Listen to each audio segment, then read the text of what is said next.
Steve Rodriguez.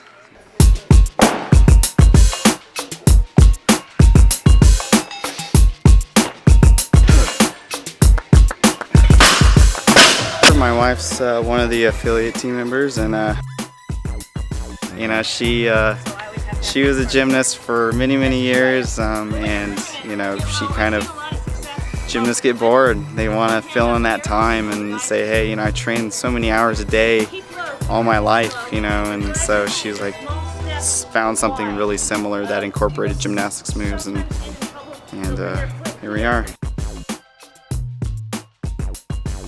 I've been CrossFitting for about a year and like 4 months. So right when it opened, I think last March, is when I started here. What were you doing before CrossFit? Sitting on the couch. You know, we thought we were working out. You know, we'd go and run a mile and call it a month. You know, but when we got here, we definitely had our butts handed to us. But it's a great feeling to finally finish benchmark WODs in good times. You know, just over a year. It's insane how fast you level up. So it's kind of nice. The nutrition part of it really caught my eye because, you know, CrossFit does incorporate the paleo and the zone diet, and so me being a type 1 diabetic, you know, really drew me in, and then along with getting in shape, and got addicted to it. Because I started in, you know, me being a type 1 diabetic before I even started CrossFit, CrossFit kind of evolved me into that person where I'm like, hey, you know, I didn't think I could do this type of level of fitness. And then the nutrition part of it kind of took over, and I was like, wow, you know, this really makes sense for a type 1 diabetic or any diabetic, type 2 as well. And so from there, I just, you know, started thinking, hey, watch sectionals, really inspiring, and then watching the regionals and my wife compete and at the games.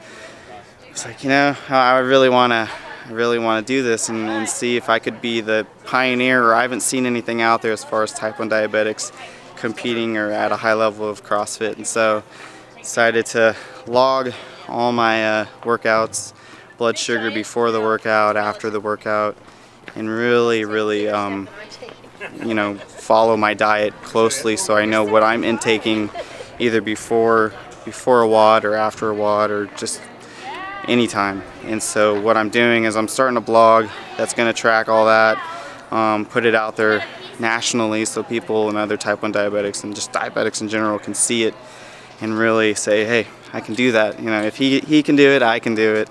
And so that's where I want to, you know, help out and in our community and everywhere else in the CrossFit community. So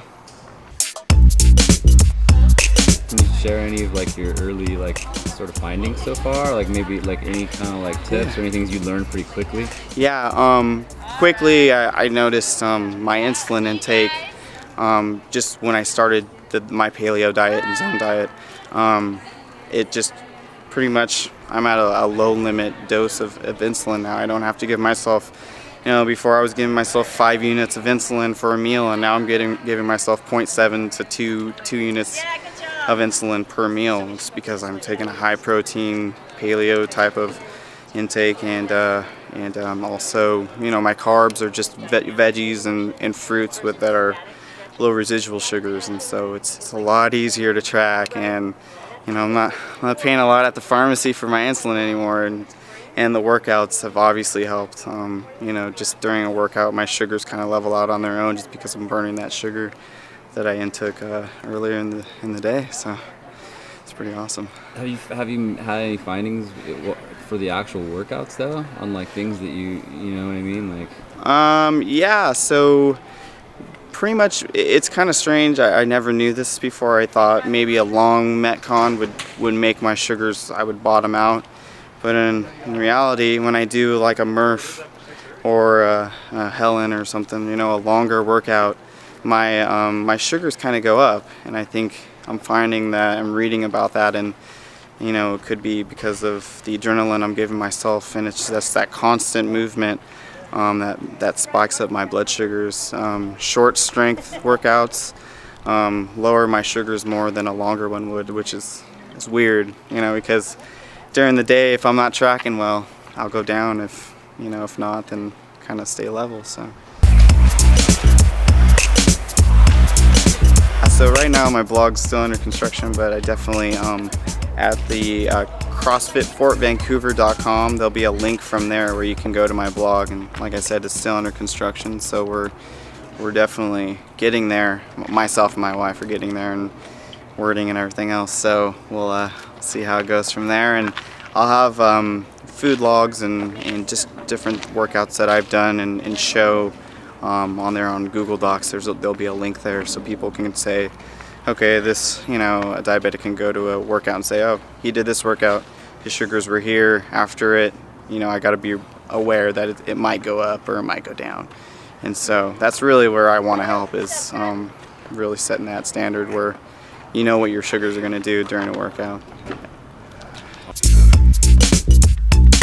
So, last thing, you have some ambitions, I guess, for next year? What are those? Yeah, definitely with all the diabetic stuff and everything else, I really want to, you know, kick it up a notch and get to the sectionals and do well for myself. My goal, you know, I'm not saying I'm going to go to the games or anything, but who knows, years and years from now. But first off, sectionals, I want to kind of showcase that and show that, you know, anyone can do it, even someone with a disease like myself, or especially type 2 diabetics.